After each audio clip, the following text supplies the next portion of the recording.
Welcome to this video about preventing or even stopping stupid pilot tricks, what I'm going to loosely call stupid pilot tricks. For the record, I'm filming this on January 4th of 2021. So let's get started. I'm really not going to spend any time in the PowerPoint, so I'm going to start right off with a Google Maps view of the Phoenix, Arizona area.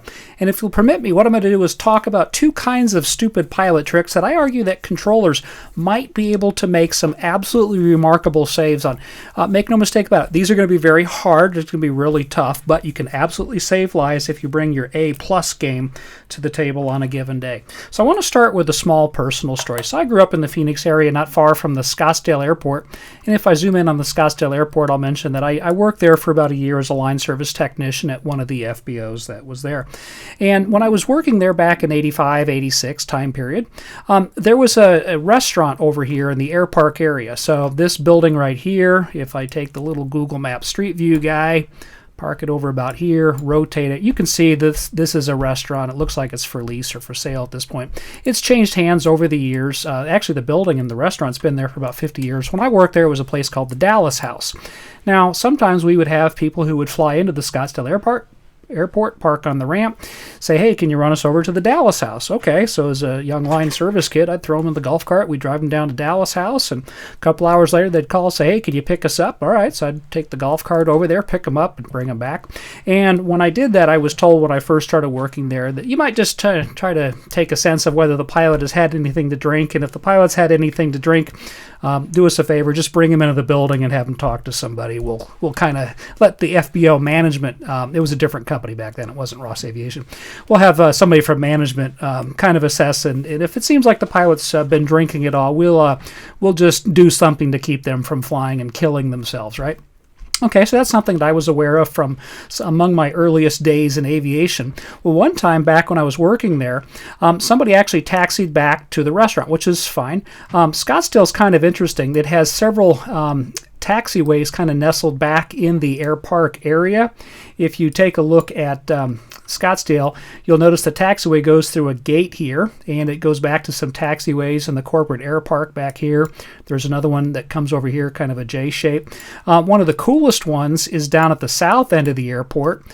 You can actually go across Redfield Road. Again, if I take the little Google Maps Street View guy, park him about here, there's a stoplight here. Okay, it says no turns, and if you zoom in, it says aircraft taxiway, because this is a stoplight. I believe, again, maybe it's changed in the 30-plus years since I used to work at Scottsdale. I believe the gate and the traffic light is controlled by the tower, and occasionally get pilots who do travel across that, and they park their airplanes down here for one reason or another. There's another one that comes up here, and it ends up by the Dallas House, or what used to be called the Dallas House Restaurant. Well, one night, somebody taxied in, parked somewhere back in here. I don't know exactly where. He and his wife went in, and a couple hours later came out, calls ground control for taxi clearance, and it was pretty clear to the tower that this guy had had a few drinks. And so the short version of what they did, and I have no documentation for this, this is to the best of my recollection 30-plus years later of this event that happened way back in the Bronze Age. To the best of my recollection, what tower did was they very kindly get the pilot taxiing southbound. They were calling the local law enforcement, and then about the time the guy got here, they instructed him to turn right on this taxiway, which was a dead end, and so he had nowhere to go. Meantime, police showed up, and he got pulled over for a DUI. My understanding is the FAA went after him for operating an airplane while intoxicated, but because an airplane is legally a motor vehicle and the taxiways are legally Scottsdale roadways out here, my understanding is that the Scottsdale police also got him for operating a motor vehicle while intoxicated. Anyway, you get the idea. Why am I bringing this up? Well, it's kind of a stupid pilot trick to try to operate an aircraft while drunk, and that was a fantastic catch by whatever tower controller was working back in the mid-1980s to get that figured out, and so on. It's not the only time that's ever happened. If I go to the case studies and simulations page of the website, where I have relevant past Archie League Award winners, one of the ones from 2018 was this one down here in the Northwest Mountain region. There were actually two that year from Northwest Mountain. This is the only one that's relevant for our emergency purposes. I wrote up as a short summary that controllers suspect that the pilot of a Mooney taxiing for takeoff might be drunk or having a medical issue, and the pilot ended up blowing a .20 on the breathalyzer. If you click that, it takes you to the link for the awards. Archie League, scroll down, 2018, and go to the first of the two Northwest Mountain Region ones. The other one, by the way, was Salt Lake Tower, and they did a great job in a snowy situation with a plow on the runway that I'm not going to deal with here. But let's listen to the audio of this Mooney as he was trying to taxi out. Metro Ground, Mooney 7828 Victor, coming out of the East T hangars with information Quebec, current to 380 right. Or 7828 Victor, Metro wind 080 at 10, which runway would you like? 380 is fine. Number 28 Victor, 38, we don't have a 380, which runway do you want? 30 is correct, if at all possible. Number 28 Victor, runway 30 right, taxi via Alpha.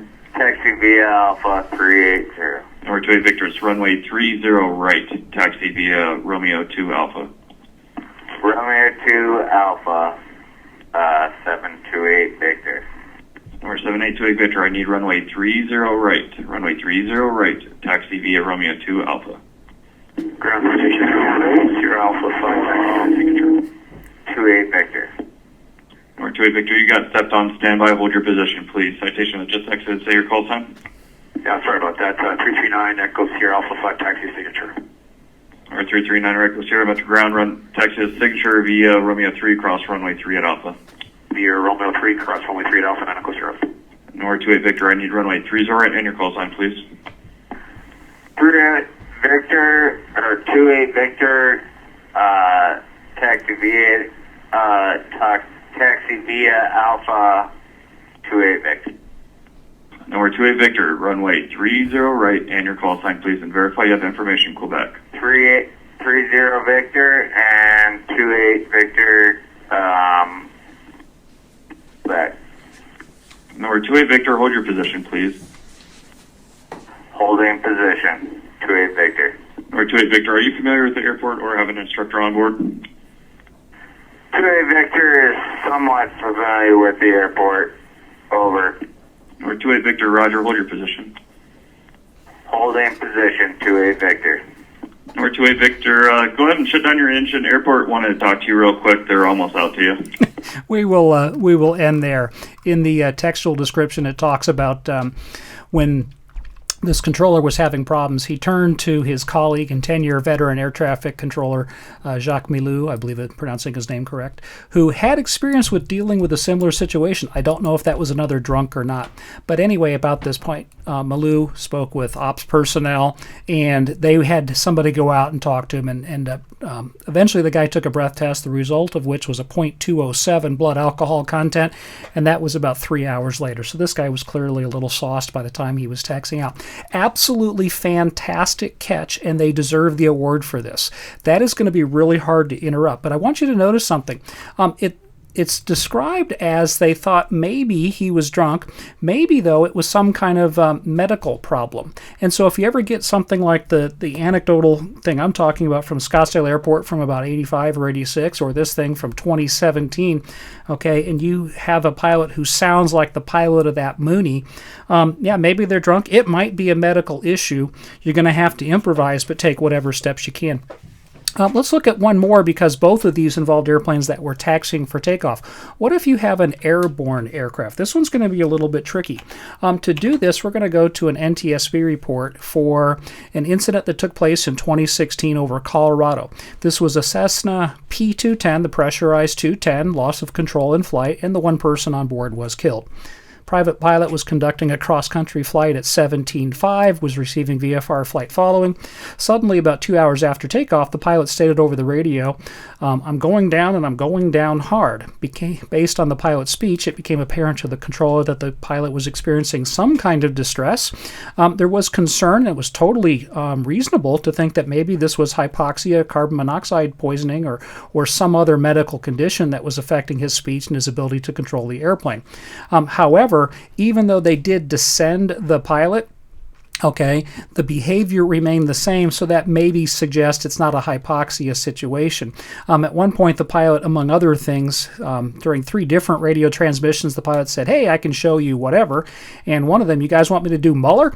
And that's an aerobatic maneuver that involves a flat spin and recovery. The NTSB was nice enough to put in parentheses a reminder that this airplane is not approved for aerobatics or spins. Ultimately, the airplane subsequently impacted a field in a flat spin. There were no mechanical difficulties of any kind that the NTSB found. Given that the airplane's descent did not improve the pilot's control of the airplane's heading or the quality of his communication, it is likely that the pilot's behavior was not the result of hypoxia. So maybe it's a stroke or some other medical condition, but the NTSB also did toxicology testing on the guy, and again, he was clearly drunk and so on. And in addition, they found a approximately half-full bottle of vodka in the wreckage, suggesting that the majority of the identified ethanol had been ingested. There were a couple of other drugs in the pilot's systems and so on. And so ultimately, this was clearly his impairment from the alcohol along with the drugs. This one's going to be hard. I'm not going to play the audio from this in this video, but if you ever have a pilot who's airborne and you have something like this stupid pilot trick of being drunk or drugged or both, it might sound initially like hypoxia or a stroke. So again, drunk/medical condition of some kind. Airborne is going to be difficult because this becomes a little bit like a pilot incapacitation event. In this particular case, there was nobody else on board, and so I'm not going to get into the specifics of how to deal with that here. I am planning on filming a case study about this particular accident, and I will go through some possible things we can do there. There's going to have to be a lot of improvisation in any response to something like this. If it's a medical type condition that we suspect and that's not resolving itself during the flight and it's the only person on board, the short version is keep them away from populated areas, and we're going to have to assess whether it's best to send them towards a long, wide runway lined up with the wind, or have them make something of a controlled crash into a field.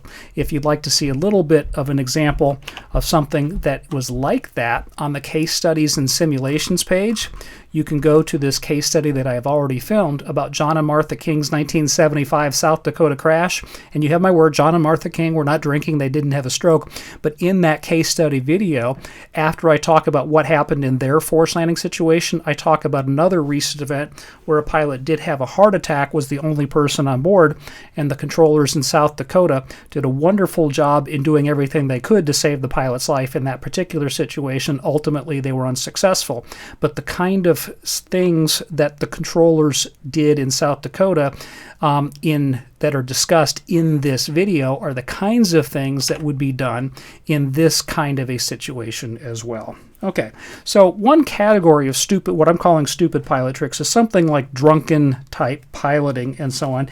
And make no mistake about it, if this ever happens and it somehow slips through the cracks and there's death or injury, whatever, that is in no way the controller's fault. This would be a wonderful save, but we're not going to blame the controller if this happens. The other category of stupid pilot tricks is what I'm loosely calling the overweight and aft CG situation. And to get started on this, I want to start with another NTSB report.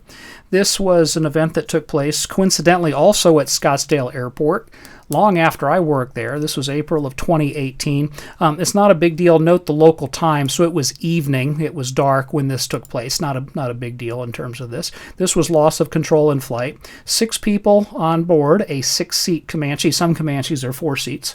But 6 people on board a 6-seat Comanche, and they were killed shortly after takeoff. Let's start with the analysis here. So the airline transport pilot, student pilot, and 4 passengers departed on a cross-country flight. They were going up towards Las Vegas, with the airline transport pilot occupying the front right seat, the student pilot occupying the front left seat, and the 4 passengers occupying the 2 middle row and 2 aft row seats. Even though the student pilot was seated in the left seat, the investigation could not determine who was manipulating the flight controls when the accident occurred. Let me just give you a small backstory on this. The student pilot was part owner of the partnership that owned this airplane. He was just learning to fly. He had not even soloed yet. He was with some friends down in Scottsdale. The airplane was located at its base at North Las Vegas, and he wanted to come back to Vegas with his friends. And so, again, I'm not too concerned with the exact backstory, but one of the other partners was not able to fly the airplane down, pick these people up, and so contacted another friend who was himself an airline transport pilot, said, hey, can you take the plane down to Scottsdale, pick these people up, come back? He basically said, sure. And so that's who the airline passenger or airline transport pilot was. The student pilot for this flight back was in the left seat, and that's perfectly reasonable. This was not a flight instruction flight, but there's no reason to think that the ATP pilot in the right seat wouldn't let the student pilot get the engine started, maybe taxi the airplane. It's unknown who was actually manipulating the flight controls when the accident occurred, but this could loosely be kind of an instructional flight, even if you're not logging it as dual. Okay. Witnesses and airport surveillance camera video indicated that the airplane's wings were rocking during the departure and shortly after rotation. It was enough that the controller asked the pilot something. Before I get into that, let me just digress into a witness statement. This is an NTSB interview summary from Brianna Carls. She was a line service technician, had been employed at Ross Aviation for 6 months. So that's the same building where I used to work as a line service technician. It's a different company. Long since I worked at a place called Corporate Jets there about 30 plus years ago. But anyway, so like what I used to do when I was a line service technician at the same building, okay, this was entirely reasonable to me. You're on the ramp, the passengers arrive, she sees them loading up in the airplane, they're taking pictures and selfies and whatnot.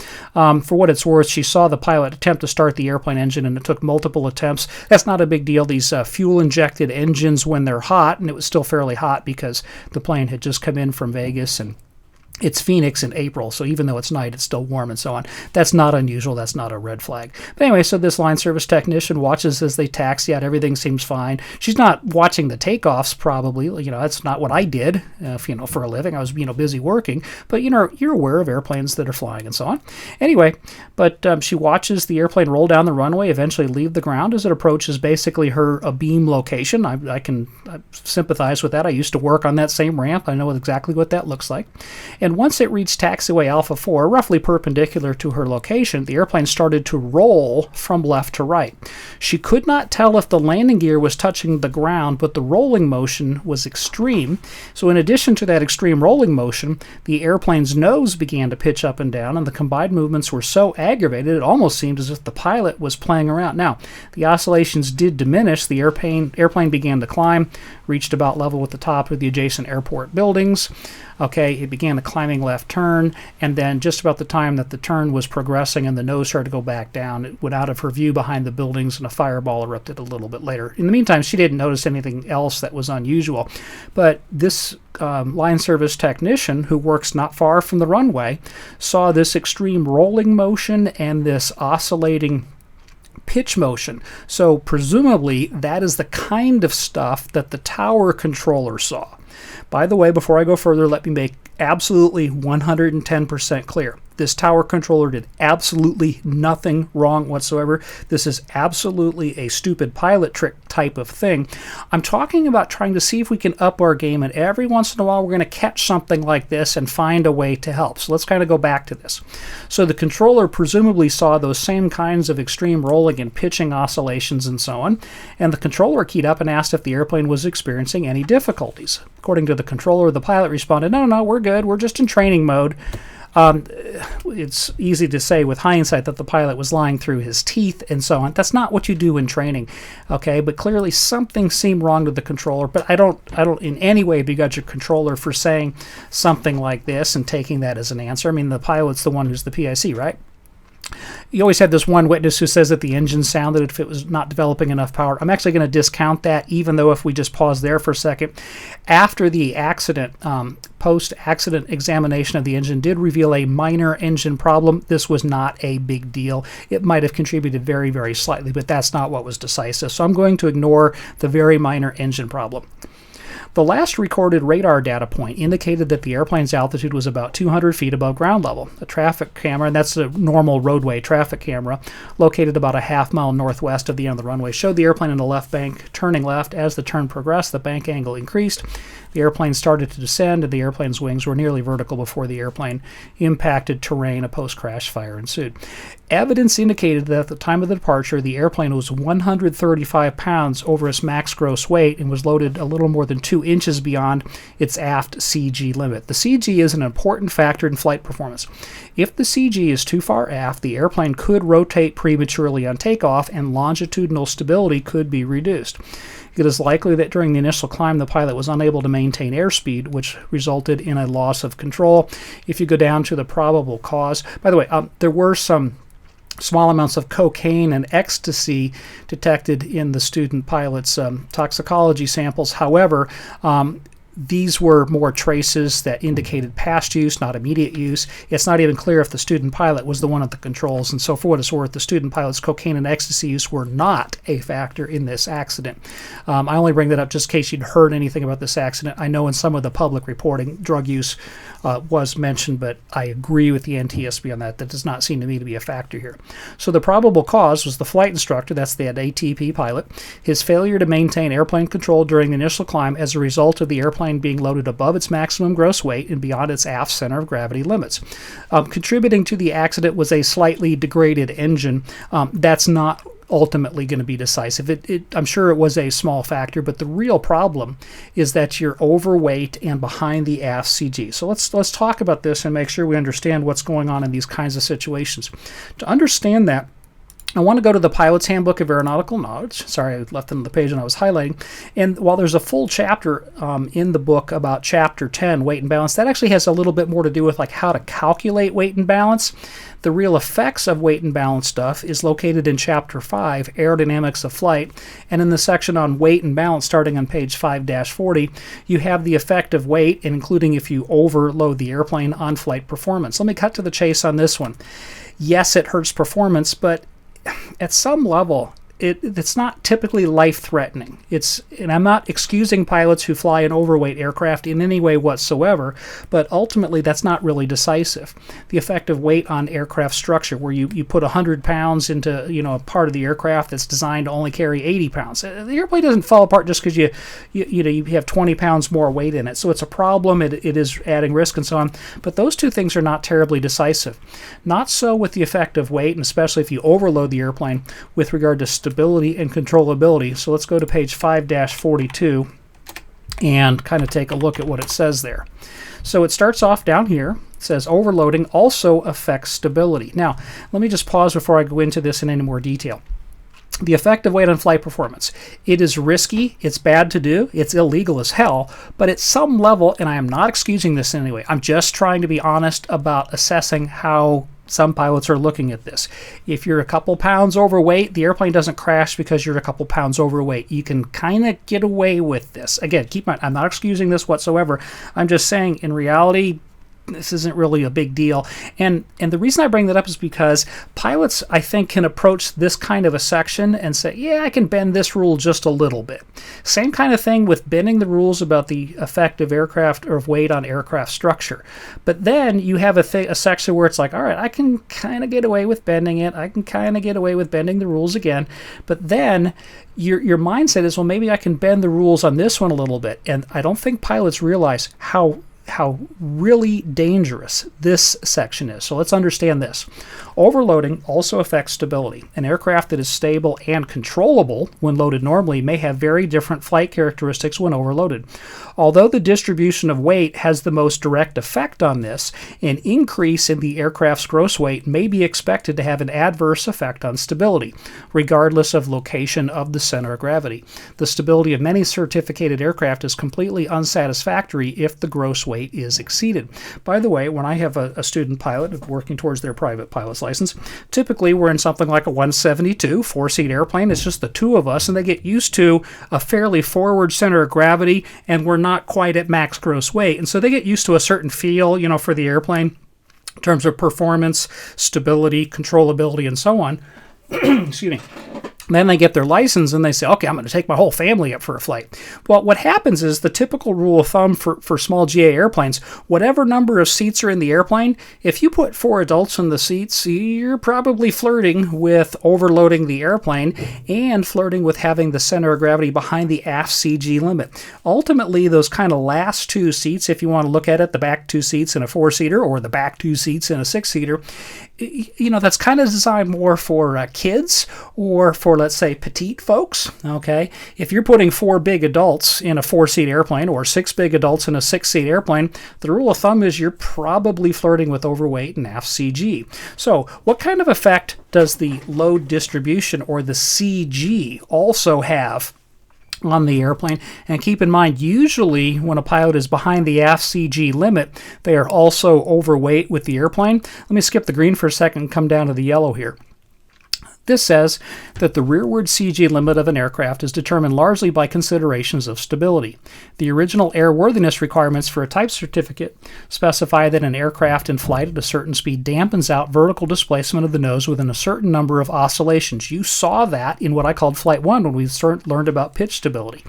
An aircraft loaded too far rearward might not do this. Instead, when the nose is momentarily pulled up, it may alternately climb and dive, becoming steeper with each oscillation.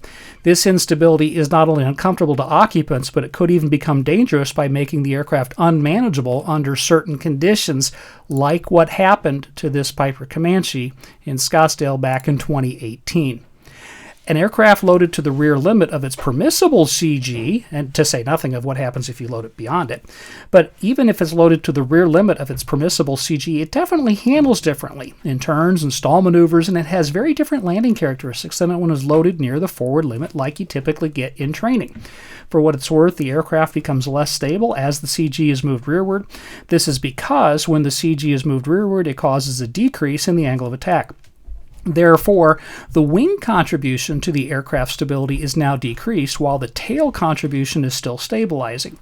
When the point is reached that the wing and tail contributions balance, then neutral stability exists. And neutral stability is not what you really want. You want positive stability. So here, neutral stability is a bad thing. Any CG movement even further aft results in an unstable aircraft, and that's why you get those oscillations. Now, again, keeping in mind that the controller, why did this put this in a separate window? Oh well, why? I don't know why it does that sometimes. All right, so the controller basically said, you okay? Yeah, we're good. We're just in training mode. And I get that the controller probably has no way to know that they're overweight or CG. Let me explain what I mean by probably. There is an outside chance, if I go back to the Google Maps here, the tower these days is not where it was 30 years ago. It's over here. Okay, that's the tower right there. And there is a small chance, certainly would not expect tower controllers to see that, if by some chance, and this is just going to be chance, if you happen to see 6 adults loading into a 6-seat Comanche, you might just file away in the back of your head that, okay, we can't really do anything. We certainly can't call law enforcement on the pilot, at this point, but in the back of your head, there's just this small chance that they're getting ready to do one of these stupid pilot tricks. For what it's worth, I'm not smart enough to figure out a way to go interrupt that sequence, even before engines start. Having said that, if you happen to catch that, and again, that's just going to be luck. Somebody taxis out for takeoff, I'd keep an eye on them. And if they get over here and they're airborne somewhere about Alpha 4 and they're oscillating roll pitch excursions, okay, as they're going by the tower. And again, keep in mind, this would be one hell of a catch that absolutely would deserve an RC League. If you really brought your A-plus game and you observe something like that and you see these kinds of oscillations, okay, you might have to go out on a limb. And here's what really about the only thing that you could do in this situation. When it's talking about this kind of aft CG type of a situation, I will note this part in the green that I skipped earlier. It says, generally, an aircraft becomes less controllable, especially at slow flight speeds, as the CG is moved further aft. So if we ever get somebody who's oscillating as they go in by the tower and it looks like they're just barely flying, what I would recommend controllers do, I wouldn't ask if they have an engine problem. I wouldn't ask about anything else. I would just remind them, keep your speed up, keep your speed up, keep your speed up. that's not guaranteed to work. That's the only thing that I can think of that might work. Keep your speed up, keep your speed up, keep your speed up. Because if you were to really go through all the details of what happens with an overweight FCG airplane, really you've got to keep your speed up so that you've got the airflow over the tail to have the authority to prevent these stalls from occurring. Now, there's a number of cases where there's just no way to catch it, and it might be that the airplane can kind of stagger up into the air. I want to show you video of something that is very similar to this. It is not quite the same, so let me take you back to this window. And I'm going to take you to a YouTube video that coincidentally just posted about a month ago. This is somebody I'm not related to. His name is Juan Brown. He's a 777 first officer, and he runs a channel called the Blanco Lirio channel. Wonderful observations that he makes about things. And just recently, he put out some information about a DC-3 that crashed in July of 2018. I'm going to set up a couple things, and my real interest here is in watching the video of the takeoff itself. The DC-3 was loaded up. It was going from Texas. It was going to make a fuel stop. It was heading up to Oshkosh for the annual AirVenture air show up at Oshkosh. The first officer was fairly new to the airplane. He had just received a type rating, and in training, all of the flights he took basically were at light weights and a forward CG. For this takeoff out of Texas, they were loaded up because they were going to Oshkosh for a week and a half, and they had 13 people on board and a lot of gas and so on. To be clear, they were within the weight and the CG limits. They were not illegal on either of those accounts. However, the first officer was the pilot manipulating the controls during the takeoff. The pilot in the left seat, who was more experienced, took over the controls at the very end, but too late to save it. Okay, but the point that Juan's going to make in this video a little bit is that this pilot was used to flying the DC-3 at a lightweight and a forward CG, and this was really the first time he'd operated it at a heavyweight with an aft CG. And while it was still within limits, it was a very different feel from what he was used to. He kind of got behind the airplane, and so in principle, even though this was absolutely legal in terms of what they had for the weight and CG for takeoff, what you're going to see in this video, I want you to kind of understand what these oscillations are going to look like. So I'm going to play just a few seconds. We'll skip ahead and watch the video of the accident itself, and then we'll cut it there. We're not going to watch the entire 25-minute video. 2018, the crew of the historic DC-3 aircraft Blue Bonnet Bell pushed up the throttles in Burnett, Texas to head to Oshkosh, Wisconsin with a fuel stop planned in between. The aircraft was heavily loaded, and the pilot in the right seat was newly type rated in the DC-3. Less than 10 seconds into the takeoff roll, things began to go very wrong, and seconds later, the aircraft ended up in a flaming ball of wreckage off to the left side of the runway. All 13 crew members survived, 6 with serious injuries. The final NTSB report indicates that there was nothing wrong with the aircraft. It's Thursday, the 3rd of December. My name's Juan Brown. You're watching the Blanco Lirio channel, and it's time for an update.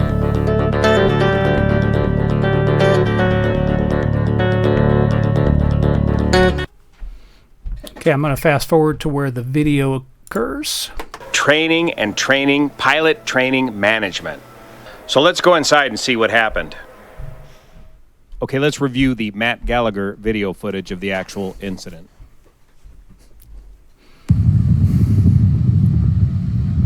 Adult language will be heard in the background. I'm going to pause for a second. So again, I just want to be clear. The way this DC-3 takeoff is conducted with the tail head low is not something that particularly concerns us. That is going to affect.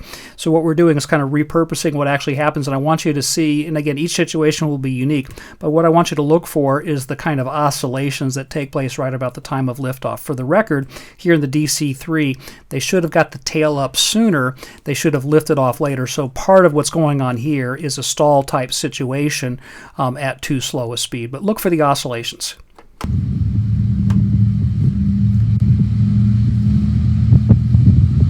It's history right there, boys. Oh shit. Drifting to the right. Oh shit. Oh shit. Oh. Turn. Holy shit. Stalling. Holy shit. Oh. Holy. Now we'll look at the post-crash fire.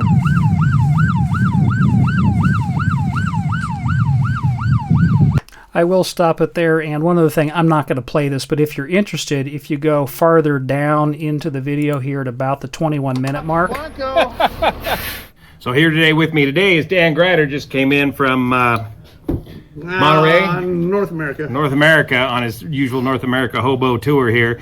But we're talking about the Blue Bonnet Bell today on the Blanco Lirio channel, and I understand the student that's in question, that's in the right seat, got his type rating from you. Yeah, and just real quick, you know that. So I'm not going to play the details here. This is a guy named Dan Grider who does a lot of these Warbird type ratings and checkouts and things, knows a ton of stuff. If you're inclined to watch this video yourself, Dan's going to go on to talk about the difference between training where the weight is light and the CG is forward versus what happens in the controllability and stability of an airplane when it's heavily loaded near the aft CG. So my point is, what if we get a situation like this? You might notice it as a tower controller, and the basic thing you could do is just tell them keep the speed up, keep the speed up. But let's look at one more. This is an NTSB report from an incident that took place here in Indianapolis. The pilot actually crashed into a retention pond just a couple miles from where I live. The pilot was killed. The 3 passengers were all seriously injured. And you might notice there's a small thing about the case being modified by the NTSB. That was a very minor recalculation, does not affect the purposes we're talking about here. So, the right seat passenger reported that the takeoff and initial climb were uneventful until the airplane reached about 4,000 feet of altitude. That was when he noticed that the sound of the engine had changed and saw that the pilot was struggling to control the airplane. The airplane went through a series of 3 quick rolls and the wing dipped down. Now again, this is the passenger's description, so let's take that with a slight grain of salt here. Anyway, the airplane entered a counterclockwise spin, and the pilot told the right seat passenger to pull the emergency parachute handle. This was a Cirrus. So he pulled the throttle back to idle, pulled the parachute handle, and the airplane impacted a water retention pond about 4 seconds later. And it takes more than 4 seconds for the chute to inflate. They were in kind of a high-speed dive when they pulled the parachute. It was really too late. And so witnesses observed the airplane descending through the clouds with a partially deployed parachute. It hadn't had time to fully inflate yet. The inspection of the engine and airframe revealed no pre-existing anomalies. The NTSB was able to pull out some engine data, find out some details about it. Also, they found that the calculated takeoff condition weight of the accident aircraft was 3,733 pounds. Max takeoff weight was limited to 3,400 pounds.